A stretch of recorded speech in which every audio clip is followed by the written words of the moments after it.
Yan yung Gold Town. Ayun. Oo. Puro yan mga mine shop. Pababa. Anong barangay? Gago. Gago?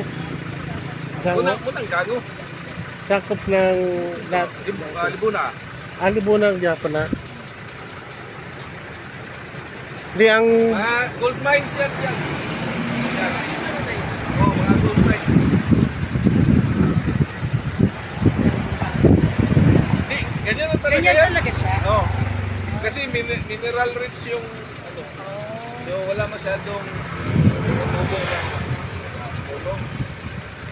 kasi sa ilalim pala Puro ginto. mainit. Ginto. Oo, mainit yung lupa. Kaya pala, yun pala tandaan nila. Oh, tingnan mo, puro bato yung nasa ginawang daan, puro bato. Alam na nung mga nagsusurvey, Oh. may gold yan kasi. Bihira lang yung kaya yung tumutubong kahoy dyan, yun lang trip plant. Nakaubad, oblation.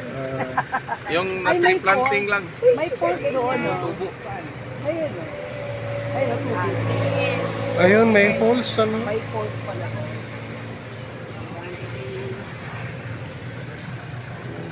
Ayun, no? May pulse doon, no? Oo, may pulse pala doon. Gusto Eh, mo maligo doon? Yun, no? Yung yan, sir, yung mapawa. Yun ang, Ganda ng yun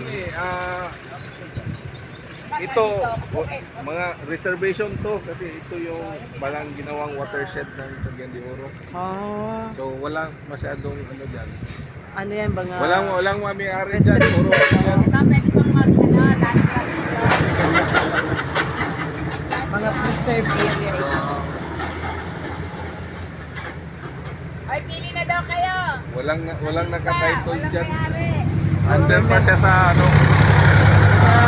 government reservation.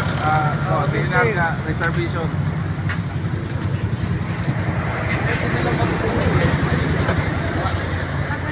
Gold mining yan, sir. Yan yung mga ilalim ng bahay dyan, mga mine shop. Mining Mining community yan dati, pero pinahinto na. Oh, kasi bagsak niyan. Dyan kasi yung yung Mercury. mga mercury.